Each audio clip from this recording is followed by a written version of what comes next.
അസ്സലാമു അലൈക്കും വറഹ്മത്തുള്ളാഹി വബറകാതുഹു. സഫർ 23 ഓഗസ്റ്റ് 27 പ്രഭാതം. പരിശുദ്ധമായ അള്ളാഹുവിൻ്റെ മഹനീയ ഭവനം. എന്തായാലും ആകാശമൊക്കെ ഒരു മഴക്കുള്ള ഒരു ചാൻസിലാണ് നിൽക്കുന്നത്. നല്ല ഒരു മൂടിക്കെട്ടി നിൽക്കുകയാണ്. ഒരു പൊടിയുടെ ഇതൊക്കെ ഉണ്ട്. മേഘങ്ങളൊക്കെ ഇങ്ങനെ വല്ലാത്ത രീതിയിലുള്ളത്. എന്തായാലും അള്ളാഹു അനുഗ്രഹിക്കട്ടെ നിങ്ങളെയൊക്കെ. ഈ വീഡിയോ കാണുന്ന എല്ലാ കുടുംബങ്ങൾക്കും പടച്ച റബ്ബ് അനുഗ്രഹങ്ങൾ തരട്ടെ. അതുപോലെ നമ്മുടെ മാതാപിതാക്കളിലും മക്കളിലും കുടുംബാദികളിലൊക്കെ റബ്ബ് അനുഗ്രഹങ്ങൾ വർഷിച്ചു തരട്ടെ. ഈ പ്രഭാതം നല്ലൊരു മഹത്തരമായൊരു പ്രഭാതമാക്കി അള്ളാഹു മാറ്റുന്നത്. കണ്ടോ, അങ്ങ് കിഴക്ക് ഭാഗത്ത് സൂര്യൻ്റെ ഉദയം കാണാം. പരിശുദ്ധമായ ഹറമിലേക്ക്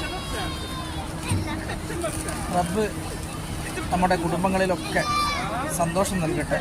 അതുപോലെ മരണപ്പെട്ടവരുടെയൊക്കെ കബറുടെ അള്ളാഹു സ്വർഗ്ഗപ്പൂങ്കാവനമാക്കി മാറ്റി കൊടുക്കട്ടെ. ഇത് പ്രത്യേകമായിട്ട് പ്രഭാതത്തിൽ ദുആ ചെയ്യാൻ എല്ലാവർക്കും പരിശുദ്ധമായ ഹറമിൽ നിന്ന് അസ്സലാമു അലൈക്കും വറഹ്മത്തുള്ളാഹി.